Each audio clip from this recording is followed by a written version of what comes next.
بسم الله الرحمن الرحيم ولقد يسرنا القرآن للذكر فهل من مدكر. السلام علیکم ورحمۃ اللہ. الحمد للہ وکفى وسلام علی عباده الذین اصطفى. اما بعد فاعوذ باللہ من الشیطان الرجیم. بسم اللہ الرحمن الرحیم. والذی قال لوالدیہ اف لکما اتعداننی ان اخرج وقد خلت القرون من قبلی وهما يستغيثان الله ويلك آمن ان وعد اللہ حق فيقول ما هذا الا اساطیر الاولین. سورۃ الاحقاف کی آیت 17. اور جس شخص نے اپنے والدین سے کہا تنگ کر دیا تم نے، کیا تم مجھے یہ خوف دلاتے ہو کہ میں مرنے کے بعد پھر قبر سے نکالا جاؤں گا، حالانکہ مجھ سے پہلے بہت سی نسلیں گزر چکی ہیں. ماں اور باپ اللہ کی دعائی دے کر کہتے ہیں ارے بدنصیب مان جا، اللہ کا وعدہ سچا ہے. مگر وہ کہتا ہے کہ یہ سب اگلے وقتوں کی فرسودہ کہانیاں ہیں. اس سے پچھلی آیات میں اس مرد مومن کا ذکر ہوا تھا کہ جب وہ اپنی جوانی کو پہنچتا ہے تو اللہ تعالیٰ کی طرف رجوع کرتا ہے اور اللہ سے توفیق مانگتا ہے کہ شکر گزاری کی توفیق ملے، ایسے عمل صالح کی توفیق ملے جس سے اللہ راضی ہو جائے. اللہ کے حضور رجوع کرنے کا جذبہ موجود ہے، اس کا اقرار ہے، اس کا اعلان ہے. اور اپنے ساتھ اپنی اولاد کے لیے بھی نیکی کے راستے پر چلنے کی دعا ہے. ایک نقشہ یا ایک مرد مومن، اس کی بات یہ اللہ تعالیٰ نے بیان کی ہے. مثال میں ایک شخص سامنے رکھ دیا گیا، اب اس کے مد مقابل یہ دوسرا رویہ جو اس کا متضاد رویہ یہ اللہ رب العالمین نے سامنے رکھا کہ دونوں کردار آمنے سامنے رکھ دیے گئے اور لوگوں کے سامنے یہ بات گویا خاموش سوال رکھ دیا گیا کہ اب دیکھا جا سکتا ہے کہ کون سا کردار بہتر ہے. جس وقت یہ بات بیان ہو رہی تھی قرآن مجید میں یہ آیت نازل ہو رہی تھی ہوئی تھی، یہ صورت لوگوں کے سامنے آئی تھی، پڑھی جا رہی تھی، اس وقت یہ کردار لوگوں کے سامنے موجود تھے. جو لوگ ایمان لا کر اپنے صالح کا راستہ اختیار کر رہے تھے، نبی صلی اللہ علیہ وسلم کی دعوت پر ایمان لے آئے تھے، صحابہ کرام ان کا کردار پہلے آدمی کی طرح کا تھا جس کا ذکر پہلے گزر چکا، اور باقی لوگ اس کردار کے عامل تھے جس کا ذکر اس آیت کے اندر ہمارے سامنے آ رہا، جن کا عقیدہ آخرت موجود نہیں تھا یا عقیدہ آخرت کے اندر بگاڑ موجود تھا. اللہ رب العالمین فرماتے ہیں کہ دیکھ لو یہ دو کردار ہیں، ایک ایمان لا کر عمل صالح اختیار کرنے کے نتیجے میں سامنے آتا ہے اور دوسرا انکار آخرت اور توحید کا انکار کرنے کے نتیجے میں سامنے آتا ہے. آگے فرمایا اولئک الذین حق علیہم القول اولئک الذین حق علیہم القول فی امم قد خلت من قبلہم من الجن والانس انہم کانوا خاسرین. یہ وہ لوگ ہیں جن پر عذاب کا فیصلہ چسپاں ہو چکا ہے، ان سے پہلے جنوں اور انسانوں کے جو ٹولے اسی خداش کے وہ گزرے ہیں انہی میں یہ بھی جا شامل ہوں گے. بے شک یہ گھاٹے میں رہ جانے والے لوگ ہیں. یہ اس کردار کی بات ہے، اس کا ذکر ابھی ہوا ہے اور اس کے بارے میں اللہ رب العالمین یہ بات بتا رہے ہیں کہ اس کا نتیجہ آخرت میں اس کے سامنے آنے والا ہے. دنیا کے اندر بھی اس روش کا جو انجام سامنے آتا ہے کہ انسان برائیوں کی دلدل میں پھنستا چلا جاتا ہے، اور برائیاں انسان کو امن اور سکون عطا نہیں کرتی بلکہ بدامنی اور انتشار فکری عطا کرتی ہیں، یعنی آدمی اس کے اندر مبتلا ہو جاتا ہے. تو آخرت میں بہرحال اصل حقیقت وہاں سامنے آئے گی، اصل خسارہ وہاں سامنے آئے گا. وَلِكُلٍّ دَرَجَاتٌ مِّمَّا عَمِلُوا وَلِيُوَفِّيَهُمْ أَعْمَالَهُمْ وَهُمْ لَا يُظْلَمُونَ. دونوں گروہوں میں سے ہر ایک کے درجے ان کے اعمال کے لحاظ سے ہیں تاکہ اللہ ان کے کیے کا پورا بدلہ ان کو دے، ان پر ظلم ہرگز نہ کیا جائے گا. یہ بات جہاں پر ہمارے سامنے آتی ہے کہ دار الجزا یعنی آخرت، وہاں دونوں طرح کے انسانوں کو ان کا بدلہ دیا جائے گا، نیک لوگوں کو ان کا بدلہ اور بد لوگوں کو ان کا بدلہ. یعنی ایسا نہیں ہو سکتا کہ سب ملا کر ایک کر دیے جائیں. آخرت کا یہی عقیدہ بار بار بیان کیا جاتا ہے، بار بار دہرایا جاتا ہے تاکہ لوگوں کے ذہن میں یہ بات بیٹھ جائے کہ ان کا عمل، ان کا کسب ہی کل ان کے سامنے آنے والا ہے، اور ظاہر ہے کہ اگر ایسا نہ کیا جائے تو یہ انسانوں پر ظلم ہوگا۔ اللہ ظالم نہیں ہے۔ یہ بھی ظلم ہے کہ اگر کسی کو نیکی کا بدلہ نہ دیا جائے، یا جیسی نیکی ہے ویسا بدلہ نہ دیا جائے۔ اللہ تعالیٰ تو نہ صرف یہ کہ نیکی کا بدلہ دیتے ہیں بلکہ اس سے بڑھ چڑھ کر دیا کرتے ہیں، اس کا معاملہ اس طرح ہے۔ اور ایسی بد کردار لوگوں کے معاملے میں بھی یہ بات بتا دی گئی ہے کہ جتنا جرم ہوگا اتنا ہی بدلہ انہیں ملے گا، یعنی اتنی سزا انہیں ملے گی، ان کے معاملے میں بڑھانے کی بات نہیں ہے۔ تو اس اعتبار سے بتا دیا گیا کہ جو جس کا عمل اس کا نتیجہ اس کے سامنے آنے والا ہے، ظلم کسی پر نہیں ہے۔ یا تو مظلوم کے ساتھ ظلم کیا جائے گا کہ ظالم کو اور مظلوم کو برابر کر دیا جائے، یہ مظلوم کے ساتھ ظلم ہوگا کہ اگر ظالم کو اس کے ظلم کا بدلہ نہ دیا جائے۔ اللہ تعالیٰ فرماتے ہیں وَيَوْمَ يُعْرَضُ الَّذِينَ كَفَرُوا عَلَى النَّارِ أَذْهَبْتُمْ طَيِّبَاتِكُمْ فِي حَيَاتِكُمُ الدُّنْيَا وَاسْتَمْتَعْتُمْ بِهَا فَالْيَوْمَ تُجْزَوْنَ عَذَابَ الْهُونِ بِمَا كُنْتُمْ تَسْتَكْبِرُونَ فِي الْأَرْضِ بِغَيْرِ الْحَقِّ وَبِمَا كُنْتُمْ تَفْسُقُونَ۔ جب یہ کافر آگ کے سامنے لا کھڑے کیے جائیں گے تو ان سے کہا جائے گا تم اپنے حصے کی نعمتیں اپنی دنیا کی زندگی میں ختم کر چکے اور ان کا لطف تم نے اٹھا لیا، اب جو تکبر تم زمین میں کسی حق کے بغیر کرتے رہے اور جو نافرمانیاں تم نے کی، ان کی پاداش میں آج تم کو ذلت کا عذاب دیا جائے گا۔ یہ بات کل آخرت میں سامنے آنے والی ہے، اللہ دنیا میں ان کے سامنے رکھتے ہیں۔ یہ بات یہ بتا دی گئی کہ دنیا میں انسان کے حصے میں اللہ نے جو نعمتیں رکھی ہیں وہ اسے ملا کرتی ہیں، اور کافروں اور مومنوں کے حوالے سے یہ بات بھی واضح کر دی گئی ہے کہ مومن آخرت کو مطمع نظر بنا کر اس کی بنیاد پر کام کرتے ہیں تو آخرت میں اس کا بدلہ انہیں ملے گا، اور کافر جو کہ دنیا ہی کو مطمع نظر بنا کر اپنی ساری کوششیں کاوشیں ان کی اس میں جاری ہوتی ہیں تو دنیا میں انہیں ان کا بدلہ دے دیا جائے گا، یعنی جو کچھ کیا ہے اس کا بدلہ دنیا میں دیا جائے گا۔ تو اللہ تعالیٰ یہ بتاتے ہیں کہ جو تم نے کام کیا اس کا بدلہ تو تمہیں دنیا میں مل گیا، البتہ جو تم نے ناحق کام کیے، جو تم نے تکبر کیا کسی حق کے بغیر، یعنی تمہارا کوئی ایسا مقام نہیں تھا، حیثیت نہیں تھی، تمہارا یہ حق نہیں تھا جو کچھ تم نے کیا، اور جو نافرمانیاں کی، جو ظلم کیا، جو گناہ کیے، اس کا بدلہ آج ذلت کے عذاب کی صورت میں آخرت میں تمہارے سامنے آ رہا ہے۔ گویا یہ اس اعتبار سے بات ہے کہ ذلت کا عذاب جو ہے اس تکبر کا نتیجہ ہے کہ جو تکبر تم دنیا میں کیا کرتے تھے، اور تمہیں یہ بات پسند نہیں تھی کہ تم دنیا میں ان لوگوں کے ساتھ مل کر کام کرو، ان کا حصہ بنو کہ جنہیں تمہاری نظریں حقارت کے ساتھ دیکھتی تھی۔ یعنی اللہ کے رسول پر ایمان نہ لانے کی ایک بڑی وجہ جو وہ بیان کرتے تھے، خود کہتے تھے ہم ان لوگوں کے ساتھ کیسے بیٹھ سکتے ہیں جو لوگ آپ پر ایمان لائے ہیں، اور ایسے لوگ جو کہ کم ان کے نزدیک، ان کے خیال میں کم رتبے کے لوگ تھے، کم عقل لوگ تھے۔ تو یہ جو ان کے خود ساختہ بڑائی تکبر تھا، تو اللہ نے کہا اس کا بدلہ ذلت کے عذاب کی صورت میں سامنے آئے گا۔ وَاذْكُرْ أَخَا عَادٍ إِذْ أَنذَرَ قَوْمَهُ بِالْأَحْقَافِ وَقَدْ خَلَتِ النُّذُرُ مِنْ بَيْنِ يَدَيْهِ وَمِنْ خَلْفِهِ أَلَّا تَعْبُدُوا إِلَّا اللَّهَ إِنِّي أَخَافُ عَلَيْكُمْ عَذَابَ يَوْمٍ عَظِيمٍ۔ ذرا انہیں عاد کے بھائی ہود کا قصہ سناؤ، جبکہ اس نے احقاف میں اپنے قوم کو خبردار کیا تھا، اور ایسے خبردار کرنے والے اس سے پہلے بھی گزر چکے تھے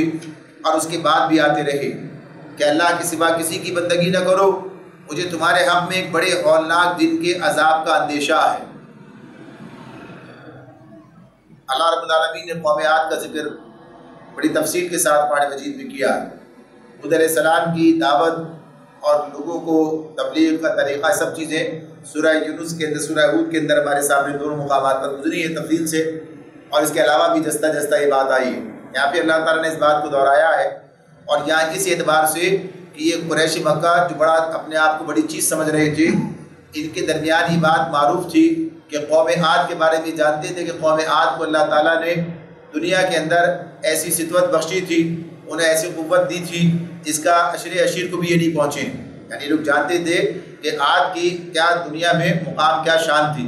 لیکن بتا دیا گیا کہ عاد نے جب اللہ کی نافرمانی کی اس کا نتیجہ کیا ان کے حق میں نکلا۔ تو اس اعتبار سے یہ قصہ جو ہے اس مقام پر پھر سے دہرایا گیا، اور مختصر سی بات اس مقام پر رکھی گئی ہے کہ تم جو اپنے ذوق میں مبتلا ہو تو دیکھ لو تم سے پہلے کے لوگوں کے ساتھ اور خود عاد ارم کے ساتھ کیا معاملہ ہوا ہے۔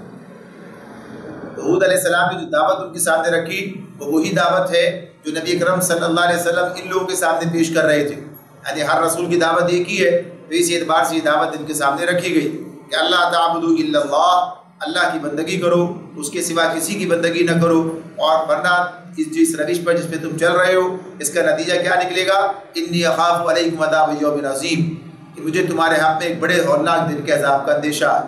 یہی بات سورہ ہود کے آغاز میں نبی اکرم صلی اللہ علیہ وسلم سے بھی کہلوائی گئی تھی۔ قالوا وجئتنا لتأفكنا عن آلهتنا فأتنا بما تعدنا ان كنت من الصادقین۔ قوم عاد نے ہود علیہ السلام کے جواب میں، دعوت انہوں نے کے سامنے رکھی، اس کے جواب میں کہا کیا تو اس لیے آیا ہے کہ ہمیں بہکا کر ہمارے معبودوں سے برگشتہ کر دے؟ اچھا تو لے آ اپنا وہ عذاب جس سے تو ہمیں ڈراتا ہے، اگر واقعی تو سچا ہے۔ یعنی یہ بات اس موقع پر قوم عاد نے اپنے رسول کے سامنے رکھی۔ یہی بات، اسی طرح کی بات کا رویہ مشرکین مکہ کا بھی تھا کہ نبی اکرم صلی اللہ علیہ وسلم کی بات نہیں مان رہے تھے، اور ساتھ ساتھ یہ بھی کہتے تھے کہ تم ہمیں اپنے معبودوں سے برگشتہ کرنا چاہتے ہو، کیا ہم ایک سب کو چھوڑ کر ایک اللہ کی بندگی کرنے کے لیے تیار ہو جائیں، سب کو چھوڑ دیں؟ ایسا کیسے ہو سکتا ہے؟ یعنی اس کے لیے وہ تیار نہیں تھے۔ اور یہ بھی کہ جس عذاب کی خبر نبی کریم صلی اللہ علیہ وسلم انہیں دے رہے تھے، جس برے انجام سے انہیں ڈرا رہے تھے، تو یہ بھی کہتے تھے کہ لے آؤ یہ عذاب، کب آئے گا یہ عذاب؟ قرآن مجید میں یہ بات متعدد مقامات پر سامنے آتی ہے کہ یہی رویہ تھا مشرکین مکہ کا بھی، جس سے پہلے کے لوگوں کا گزر چکا ہے۔ قال انما العلم عند اللہ وابلغکم ما ارسلت به ولکنی اراکم قوما تجہلون۔ تو یہاں قوم عاد کی بات ہو رہی ہے۔ ہود علیہ السلام نے ان سے کہا اس کا علم تو اللہ ہی کو ہے، یعنی کب وہ عذاب آئے گا، کب وہ گھڑی آئے گی، کب تم پر اللہ تعالیٰ کا عذاب ٹوٹے گا، کب فیصلہ تمہارا سنایا جائے گا، اس کا علم تو اللہ ہی کو ہے۔ قال انما العلم عند اللہ وابلغکم ما ارسلت به، اور میں صرف وہ پیغام تمہیں پہنچا رہا ہوں جسے دے کر مجھے بھیجا گیا ہے، ولکنی اراکم قوما تجہلون، مگر میں دیکھ رہا ہوں کہ تم لوگ جہالت برت رہے ہو، میں دیکھ رہا ہوں کہ تم لوگ جہالت برت رہے ہو، یعنی اپنی نادانی سے میری اس تنبیہ کا مذاق اڑا رہے ہو، بات سننے اور سمجھنے کے لیے تیار نہیں ہو، غور کرنے کے لیے آمادہ نہیں ہو۔ حالانکہ بات جو میں کہہ رہا ہوں وہ بات تمہارے سامنے بہت واضح ہے، صرف اس بنیاد پر کہ تم یہ بات سننے کے لیے آمادہ نہیں ہو، تیار نہیں ہو، تم طرح طرح کی ہیل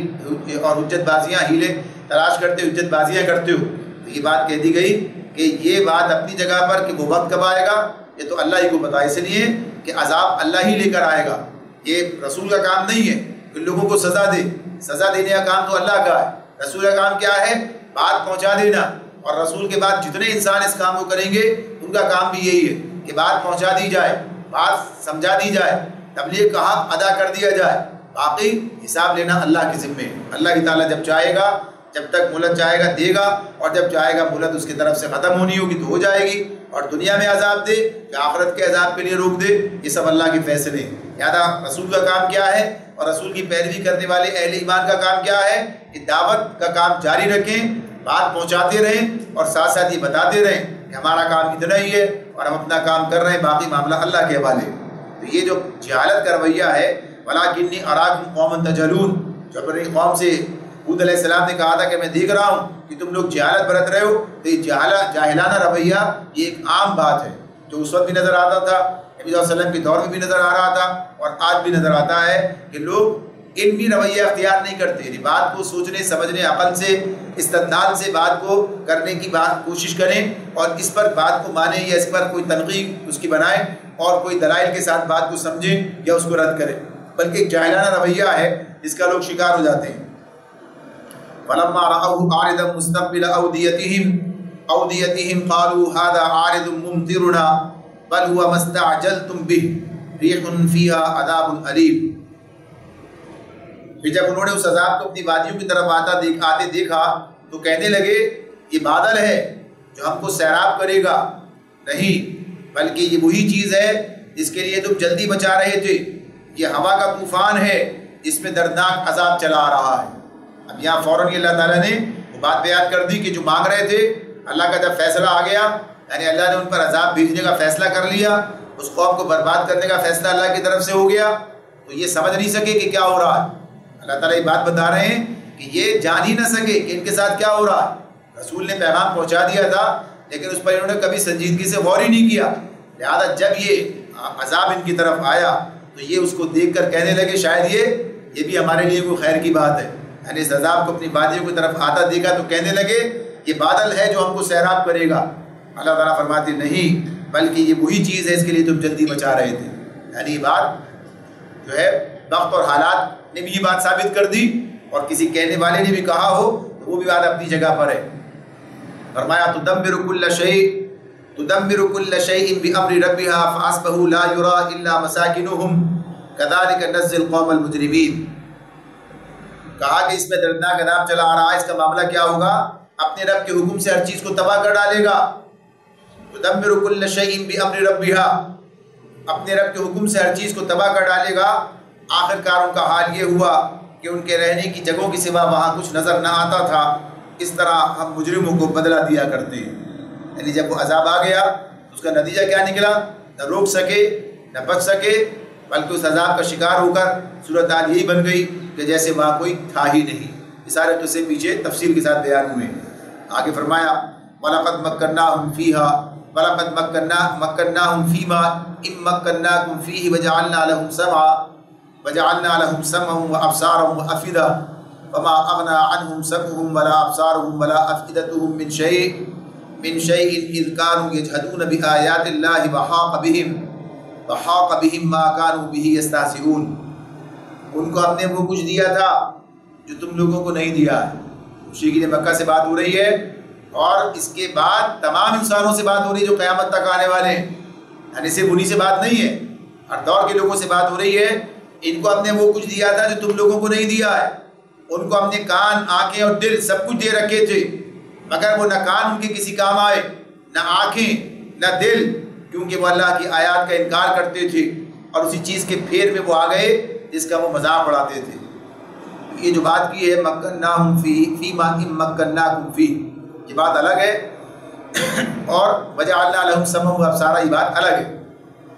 یعنی دنیا میں جو اختیار، اقتدار، جو تنومند بنایا تھا انہیں جسمانی طور پر، جو قوت انہیں دی تھی، قوت کار، اس کے بارے میں بتایا گیا کہ وہ مشرکین مکہ سے کہہ رہا ہے تمہیں نہیں دی ہے، اتنا کچھ ہم نے دنیا میں ان کو دے رکھا تھا، لیکن وہ کسی کام نہ آیا. یعنی سب چیزوں کو، یہ چیزیں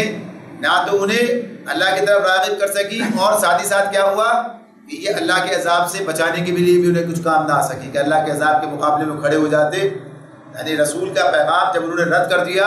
تو بھی ساری چیزیں ختم ہو گئی، سب چیزیں بیکار ہو کر رہ گئی ان کے لیے. تو پہلی بات تو اسی اعتبار سے بیان کی گئی کہ کوئی اپنی طاقت اور قوت کے بلبوتے پر یہ سمجھے کہ مال، دولت، اقتدار، یعنی اس کی بنیاد پر شاید وہ بچ جائے گا، تو یہ چیزیں پہلے والوں کو نہ بچا سکی تو بعد والوں کو کیا بچائیں گی؟ اصل چیز جو انسان کے کام آتی ہے وہ کیا ہے؟ جو اللہ نے صلاحیتیں اسے دے رکھی ہیں، ان صلاحیتوں کا درست استعمال، یعنی حق کو پہچاننے کے لیے، اس کو جاننے کے لیے سمجھ بوجھ کی جو صلاحیتیں اللہ نے دی ہیں، اور اس کے لیے جو ذرائع بنائے ہیں کیا ہے؟ یعنی سماعت، بصارت اللہ تعالیٰ نے دے رکھے ہیں. اور اسی کے ساتھ ساتھ کیا کہ وہ دل جو سوچنے کا کام جن سے لیا جاتا ہے، یعنی جن کے اندر حقیقت جو ہے اگر ان پر اثر انداز ہو جائے اور بات سمجھ میں آ جائے تو پھر انسان جو ہے حقیقت کو مان لیتا ہے اور راہ راست اختیار کر لیتا ہے. لیکن جب ان صلاحیتوں کو جو اس مقصد کے لیے دی گئی ہیں آدمی استعمال نہ کرے، بلکہ ان کا کام صرف جیسے جانور ان سے کام لیتے ہیں ویسے ہی کام لے، بصارت تو ہو، بصیرت نہ ہو، یعنی آدمی غور کرنے کے لیے، دیکھنے سمجھنے کے لیے تیار نہ ہو، عبرت کی نگاہ نہ ہو، تو پھر نتیجہ کیا نکلتا ہے کہ واقعات اس کے سامنے آتے ہیں لیکن اسے کوئی پیغام دیے بغیر یا اسے وہ عبرت حاصل کیے بغیر وقت گزر جاتا ہے اور وہ اسی انجام سے دوچار ہو جاتا ہے. اس سے پہلے لوگ دوچار ہوئے. تو یہاں جو اللہ تعالیٰ نے بات کی ہے یہ بڑی سوچنے کی بات ہے کہ آنکھ، کان، دل سب کچھ دیے مگر نہ وہ کان ان کے کسی کام آئے. کان کام کیسے آتے ہیں؟ اسی لیے کہ آدمی جو بات نصیحت کی ہے اسے سنے اور سن کر اس پر غور کرے، سوچے، سمجھے. ایک تو معاملہ یہ ہوتا ہے سننا اور انسنی کر دینا، یعنی آدمی سننے کے لیے تیار ہی نہیں ہے. انسنی کا مطلب کیا ہوتا ہے؟ یعنی آدمی کان میں بات تو آ رہی ہے، آواز تو آ رہی ہے، لیکن سنجیدگی سے اس طرح رجوع کرنے کے لیے تیار نہیں، یعنی بات سننا ہی نہیں پسند کرتا، بات سننا ہی نہیں چاہتا. کبھی تکبر کی بنیاد پر ایسا ہوتا ہے اور کبھی گویا کہیے کہ اپنے جو طے شدہ امور ہوتے ہیں یہ بات ماننی ہی نہیں ہے، یا پہلے دن ہی فیصلہ کر لیا ہے ان کی بات، یہ تو آدمی غلط ہے، ان کی بات ہی غلط ہے، لہٰذا اب جب بات یہ فیصلہ کر کے بیٹھے تو بات ہی نہیں سنیں گے. جس کو آدمی غلط آدمی سمجھے، یعنی اس کو سمجھے کہ اس کے نزدیک جو ہے اس لائق ہی نہیں کہ اس کی بات سنی جائے، یعنی کوئی عقل کی بات ہی نہیں ہے. ظاہر سی بات ہے کہ پھر آدمی اس کے کان اس کے لیے بند ہو جاتے ہیں. یہی کیفیت ہے کہ جو ان مشرکین ان کفار کی ہو گئی، اور یہ قوم عاد کی بات اس میں ہمارے سامنے رکھی گئی کہ اللہ نے صلاحیت دے دی مگر انہوں نے اس کا کوئی استعمال نہیں کیا۔ آج بھی اگر کوئی ان صلاحیتوں کو استعمال نہ کرے، یعنی اپنی کھلی آنکھوں سے کھلے کانوں سے یا بات سننے کے لیے، دیکھنے کے لیے، سمجھنے کے لیے تیار نہ ہو، عقل سے کام نہ لے، تو پھر ظاہر سی بات ہے کہ اسے کوئی ہدایت کا راستہ نہیں مل سکتا۔ اللہ تعالیٰ نے یہ انسان کی آزمائش رکھی ہے، زبردستی اسے کوئی چیز نہیں دی جائے گی، کہا ہدایت چپیٹ نہیں دی جائے گی تمہارے اوپر تم اگر نہ چاہو، بلکہ انہی ذرائع سے جو تمہیں دے رکھے ہیں، جو سب کو دیے ہیں، پہلے والوں کچھ لوگوں نے انہی ذرائع کو استعمال کر کے ان سے حقیقت کو پہچان لیا اور اس کو مان لیا اور اس راستے پہ چل پڑے، کامیاب ہو گئے۔ انہی کے ساتھ ساتھ ایسے لوگ بھی تھے جنہوں نے یہ کام نہیں کیا، تو اب تمہارا اپنا رویہ کس طرف جانا چاہتے ہو؟ تو یہ بات آج بھی موجود ہے۔ تو کان، اپنی آنکھیں، اپنا دل انہیں اسی کام پر لگانا چاہیے، اس کے لیے اللہ نے انہیں عطا فرمایا۔ تو اللہ تعالیٰ فرماتے ہیں کہ وہ اس کی جو بنیاد، ایک اور بات بتائی ہے کہ اس کی بنیاد کیا بنی، یعنی کام کیوں نہیں آئے؟ اس لیے کہ وہ اللہ کی آیات کا انکار کرتے تھے اور اسی چیز کے پھیر میں وہ آ گئے، اس کا مذاق اڑاتے تھے۔ تو یہ اللہ کی آیات کا انکار، اس پر بات ہم نے کی تھی کہ اللہ کی آیات، جو نشانیاں اللہ تعالیٰ نے عطا فرما رکھی ہیں، جو کائنات کے اندر بھی موجود ہیں، انسان کے اپنے اندر بھی اسے نظر آتی ہے، اگر وہ دیکھے، غور کرے، سب کچھ اپنی آنکھوں سے دیکھتا ہے لیکن اثر قبول نہیں کرتا، سب کچھ دیکھتا ہے دنیا کے اندر لیکن سمجھتا ہے بس ایسے ہی ہو رہا ہے، اور ان کے ساتھ ہوا میرے ساتھ نہیں ہوگا، شاید گویا کہیے کہ میں ہمیشہ آ رہوں گا، اس طرح سوچ رہا ہوتا ہے۔ تو غرض یہ کہ اور بے شمار چیزیں اس حوالے سے ہیں کہ جب یہ بات آتی ہے کہ آیات کا انکار کرنا کیا ہے، تو آیات کا انکار کرنا یہی ہے کہ جو چیزیں اپنے سامنے دیکھ رہا ہوتا ہے اور ان سے کوئی اثر قبول نہیں کرتا، اور ایسے ہی جو رسول بات بتا رہا ہے، جو پیغام ان تک پہنچایا جا رہا ہے، قرآن کی صورت میں جو چیزیں ان کے سامنے آ رہی ہیں، ان پر غور کرنے کے لیے تیار نہیں ہے، تو نتیجہ پھر کیا نکلے گا کہ پھر توفیق بھی سلب ہو جائے گی، پھر ہی کوئی فائدہ ان کو نہیں ملے گا۔ اللہ رب العالمین فرماتے ہیں وَلَقَدْ أَهْلَكْنَا مَا حَوْلَكُم مِّنَ الْقُرَىٰ وَصَرَّفْنَا الْآيَاتِ لَعَلَّهُمْ يَرْجِعُونَ،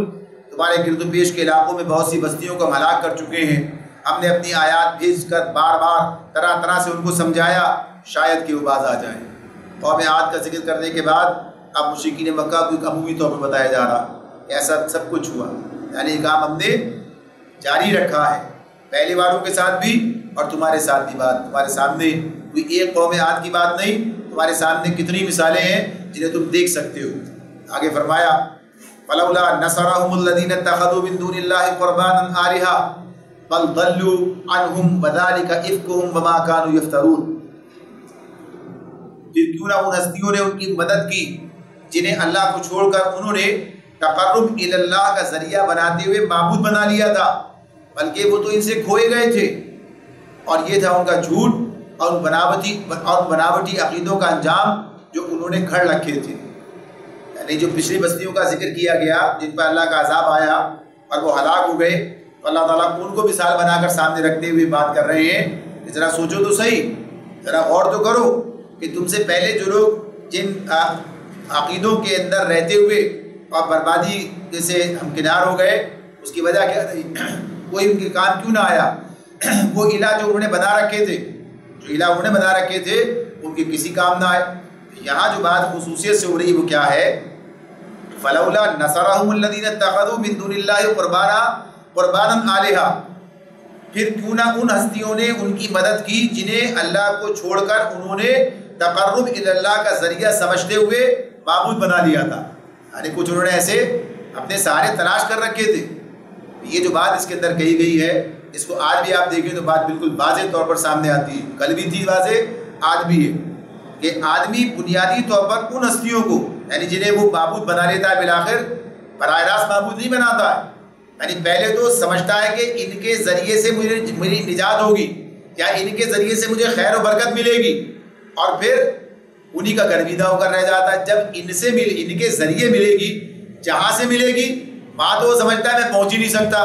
میرا وہاں پر جو ہے دخل ہی کوئی نہیں ہے، اور ان کے ذریعے ملے گی اور یہی ہے جو مجھے دلائیں گے۔ اب بالآخر کیا اس کے ذہن آگے چل کر بعد جب عقیدہ بگڑتا ہے اور مزید بگڑتا ہے اور شیطان جو ہے مزید اس کو گمراہ کرتا ہے، تو پھر وہ سمجھتا ہے کہ یہ تو بڑے صاحب تصرف ہیں، یہ خود ہی کام کر دیتے ہیں سارے کے سارے۔ یعنی اصل تو یہی ہے، جب دلائیں گے یہ، جب بخشوائیں گے یہ، جب خیر و برکت ان کے ذریعے سے ملے گی، جب ان کا فرمایا ہوا ٹل ہی نہیں سکتا، جو یہ کہہ دیں کہ وہی ہو جائے گا،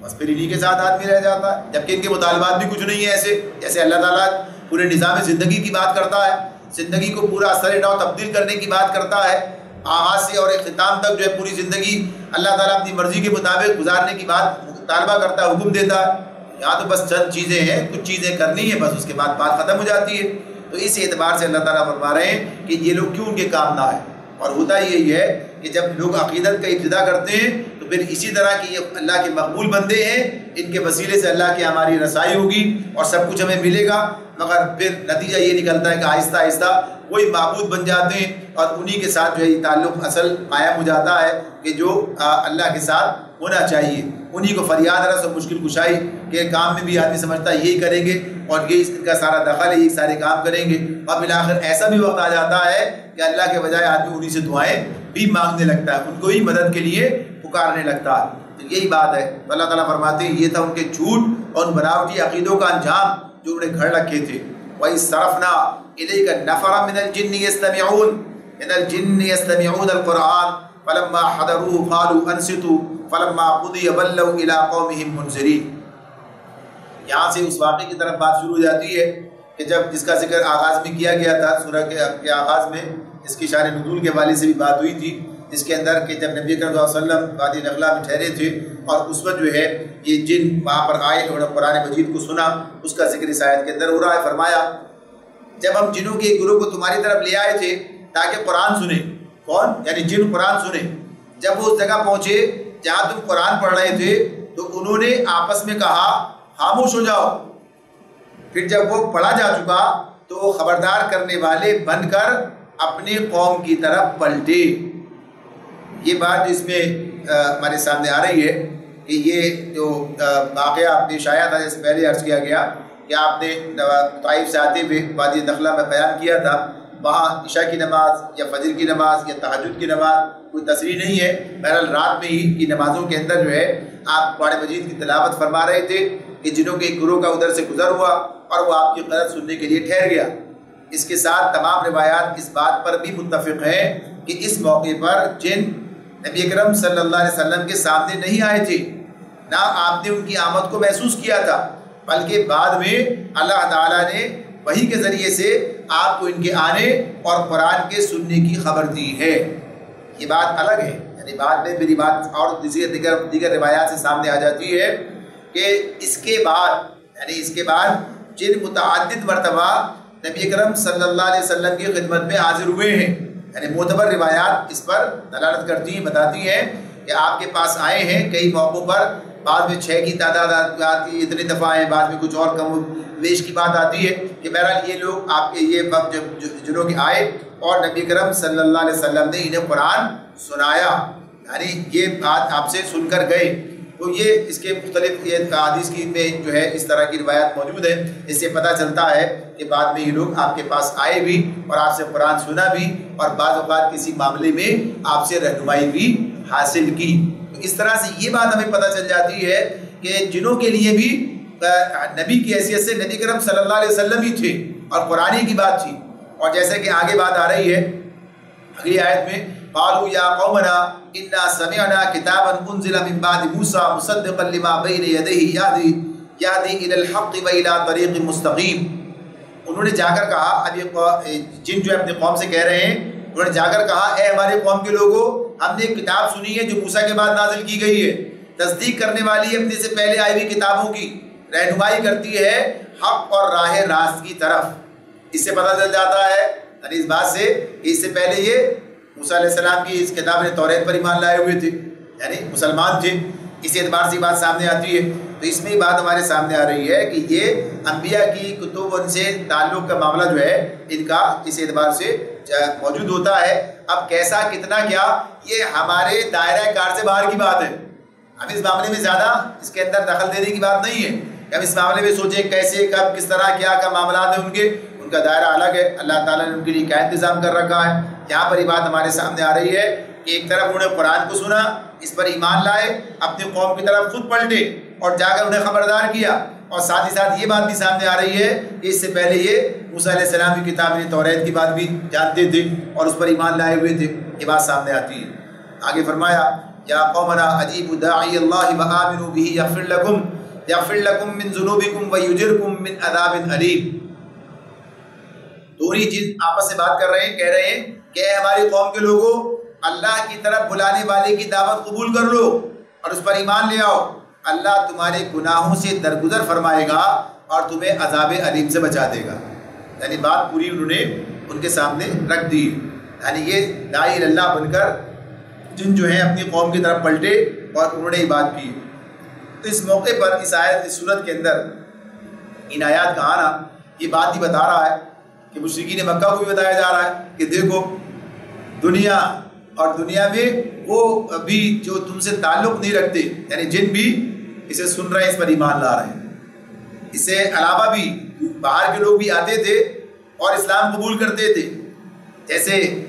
حبشہ سے ایک وقت عیسائیوں کا آیا اور اس نے اسلام قبول کیا، اور بھی دیگر لوگ جستا آ کے اسلام قبول کرتے تھے. لیکن تم نے اپنے حصے میں کیا رکھا ہے کہ جب تمہارا اپنا بھائی جو تمہارے درمیان کا آدمی خود تمہاری زبان کے اندر قرآن تمہیں سنا رہا ہے، تمہارے درمیان سب کچھ اس کا موجود ہے، یعنی اس کی سیرت ساری معاملات تمہارے سامنے ہے، پیدا ہوا پلا بڑا، تم نے اس قرآن کے ساتھ کیا معاملہ رکھا کہ تم اس کا انکار ہی کر رہے ہو. بہرحال ان کے لیے بھی ایک بات تھی، یہ ایک تعزیرہ تھا کہ دیکھو سوچو غور کرو. فرمایا وَمَن لَّا يُجِبْ دَاعِيَ اللَّهِ فَلَيْسَ بِمُعْجِزٍ فِي الْأَرْضِ وَلَيْسَ لَهُ مِن دُونِهِ أَوْلِيَاءُ أُولَٰئِكَ فِي ضَلَالٍ مُّبِينٍ. اور جو کوئی اللہ کے داعی کی بات نہ مانے، وہ نہ زمین میں خود کوئی بلبوتا رکھتا ہے کہ اللہ کو زج کر دے، اور نہ اس کے کوئی ایسے حامی و سرپرست ہیں کہ اللہ سے اس کو بچا لے. ایسے لوگ کھلی گمراہی میں پڑے ہوئے ہیں. یعنی یہ جو بات ہے اسی کے ساتھ ساتھ ہے، یہ تو جو جنوں کی بات چل رہی تھی اسی کے ساتھ یہ بھی آیت ہے. تو اس کے اندر یہ بات بھی ہے کہ اس بات کا بھی امکان ہے کہ یہ بات جنوں کے ہی گفتگو کا ایک حصہ ہو کہ انہوں نے آخر میں یہ بات بھی کی ہو اپنے لوگوں کے سامنے. اور یہ بات بھی ہے کہ یہ ان کی بات پہلے مکمل ہو گئی اور اس پر یہ اللہ تعالیٰ کی طرف سے مزید اضافہ ہے. یہاں داعی اللہ تو اللہ کی طرف بلانے کا کام کرتا ہے، لیکن جو داعی اللہ کی بات کو رد کر دے، اس دعوت کو قبول نہ کرے، تو اس کے پاس کوئی بلبوتا کوئی زور نہیں ہے کہ اللہ کی پکڑ سے اپنے آپ کو بچا سکے. تو یہی بات مشرکین مکہ سے بھی ہو رہی تھی. فرمایا اولم یروا ان اللہ الذی خلق السماوات والارض ولم یعی بخلقهن بقادر علی ان یحیی الموتى بلی انہ علی کل شیء قدیر. اور کیا ان لوگوں کو یہ سجائی نہیں دیتا کہ جس اللہ نے یہ زمین و آسمان پیدا کیے ہیں اور ان کو بناتے ہوئے جو نہ تھکا، وہ ضرور اس پر قادر ہے کہ مردوں کو جلا اٹھائے. کیوں نہیں؟ یقیناً وہ ہر چیز کی قدرت رکھتا ہے. پہلے بات مکمل ہو گئی، جنوں کے واقعے کی بات ان آیات تک مکمل ہو گئی. آیت 32 تک جو بات ہوئی تھی 31 سے 32 تک. اب اس کے بعد میری مزید بات کی جا رہی انہی لوگوں سے جن پر ان کے سامنے کتاب نازل ہو رہی تھی، اور ان سے بات بتائی جا رہی تھی کہ اللہ کی قدرت کو دیکھو، اللہ کی دعوت کو دیکھو اور سوچو اور غور کرو اور عقیدہ آخرت پر ایمان لاؤ. یعنی اللہ کی اس قدرت کو کہ اس نے تمہیں پہلے پیدا کیا، ظاہر دوبارہ پیدا کرنا کیا مشکل ہے. اتنی بڑی کائنات اس نے بنائی اور یہ اس کے یعنی ایسا کمال ہے کہ اس کے اندر کوئی اس کے لیے کوئی کمال نہیں. یعنی اس کا ہے تو کمال، لیکن خود اس کی ذات کے لیے سب کچھ کر سکتا ہے. یعنی اس کے لیے کوئی ایسی بات نہیں ہے. تو اس نے کیا کہا کہ اسے بناتے ہوئے نہ تھکا، یعنی کوئی کام نہیں ہے اس کے لیے یہ کام. اس کے بارے میں تم یہ سوچتے ہو کہ وہ دوبارہ زندہ نہیں کر سکے گا، تو کیسی حماقت کی بات ہے. اللہ ہر چیز پر قدرت رکھتا ہے. وَيَوْمَ يُعْرَضُ الَّذِينَ كَفَرُوا عَلَى النَّارِ أَلَيْسَ هَذَا بِالْحَقِّ قَالُوا بَلَىٰ وَرَبِّنَا قَالَ فَذُوقُوا الْعَذَابَ بِمَا كُنتُمْ تَكْفُرُونَ. اس روز یہ کافر آگ کے سامنے لائے جائیں گے. اس وقت ان سے پوچھا جائے گا کیا یہ حق نہیں ہے؟ یہ کہیں گے ہاں ہمارے رب کی قسم یہ واقعی حق ہے. اللہ فرمائے گا اچھا تو عذاب کا مزہ چکھو اپنے اس انکار کی پاداش میں جو تم کرتے رہے تھے. یعنی نتیجہ سامنے آنے والا ہے، زیادہ دور نہیں ہے. نہیں مان رہے تو بہرحال آخرت میں یہ منظر سامنے آ جائے گا. اب نبی کرم صلی اللہ علیہ وسلم سے بات ہو رہی ہے. آخری آیت ہے فاصبر كما صبر اولو العزم من الرسل ولا تستعجل لهم كأنهم يوم يرون ما يوعدون لم يلبثوا إلا ساعة من النهار بلاغ فهل يهلك إلا القوم الفاسقون. بس اے نبی صبر کرو جس طرح اولو العزم رسولوں نے صبر کیا ہے، اور ان کے معاملے میں جلدی نہ کرو. جس روز یہ لوگ اس چیز کو دیکھ لیں گے جس کا انہیں خوف دلایا جا رہا ہے تو انہیں یوں معلوم ہوگا جیسے دنیا میں دن کی ایک گھڑی بھر سے زیادہ نہیں رہے تھے، بات پہنچا دی گئی، اب کیا نافرمان لوگوں کے سوا اور کوئی ہلاک ہوگا۔ یہاں جو بات نبی صلی اللہ علیہ وسلم سے کہی جا رہی ہے وہ ان کے ذریعے سے پوری امت سے کہی جا رہی ہے، ان تمام داعیان حق سے اور وہ داعیان اللہ ان سب سے یہ بات کہی جا رہی ہے کہ تمہیں صبر کے ساتھ اپنا کام جاری رکھنا ہوگا۔ فاصبر کما صبر اولو العزم من الرسل ولا تستعجل لهم، یہ ہے وہ بنیادی بات جو سامنے رکھنی اور سمجھنے کی ہے کہ نبی کریم صلی اللہ علیہ وسلم کے سامنے بات رکھی گئی پچھلے انبیاء کی، اور ہمارے سامنے پوری تاریخ ہے، انبیاء کی تاریخ بھی ہے پچھلے، اور خود نبی کریم صلی اللہ علیہ وآلہ وسلم کا طرز عمل بھی ہمارے سامنے، صحابہ کا طرز عمل بھی ہمارے سامنے، کس درجے کا صبر ہے جو ہمیں وہاں پر نظر آتا ہے، یعنی اپنے کام پر لگے رہنا، ڈٹے رہنا، جمے رہنا،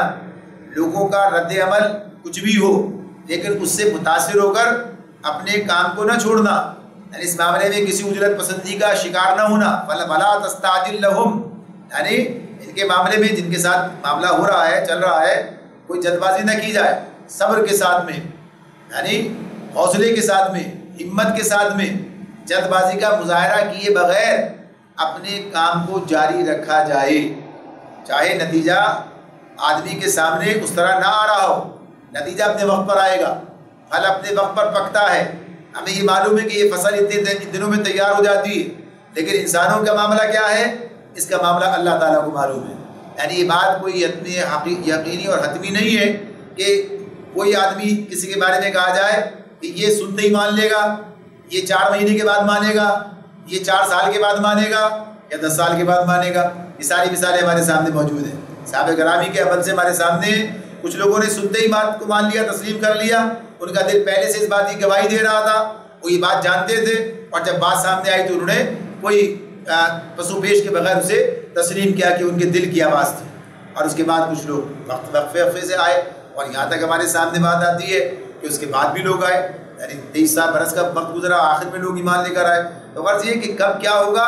یہ اللہ جانتا ہے، ہمارا کام اپنے کام کو جاری رکھنا۔ اسی طرح سے وقت اور حالات کے معاملات جو ہیں یہ بھی اللہ کے سامنے، اور پھر اسی اعتبار سے یہ بات بھی کہ یہ ان کا معاملہ بالآخر کیا ہے، آخرت کے اندر سامنے آنے والا ہے۔ جو مشرکین جو ہے، یہ دشمنان دین جو ہے، دشمنان حق جو ہیں، جو تمہارے مد مقابل ہیں اور ہر طرح سے جو تمہیں نقصان پہنچانے کی کوشش کر رہے ہیں، اس دعوت حق کے خلاف جو ہے ہر طرح کی سازشیں کر رہے ہیں، اس کے خلاف جو ہے جو کچھ ان کے بس میں وہ کام کر رہے ہیں، یہ ان کا انجام بالآخر ان کے سامنے آنے والا ہے۔ اس وقت انہیں پتہ چلے گا کہ یہ وقت جو کچھ گزرا یہ کچھ بھی نہیں تھا، ذرا کا ذرا کا وقت تھا کہ جسے انہوں نے اس طرح سے استعمال کر کے یعنی حق کے خلاف اور اپنے آپ کے لیے دائمی عذاب کا اپنے آپ کو مستحق بنا لیا ہے۔ اللہ تعالیٰ ہم سب کو اسے محفوظ رکھے اور صحیح بات پر عمل کرنے، سمجھنے، اس پر عمل کرنے کی توفیق عطا فرمائے، اور اپنی ذمہ داریوں کو نبی کریم صلی اللہ علیہ وسلم کی اتباع میں ادا کرنے کی توفیق عطا فرمائے۔ آخر دعوانا ان الحمد للہ رب العالمین، سبحانک اللہم و بحمدک، ونشہد ان لا الہ الا انت، ونستغفرک ونتوب الیک۔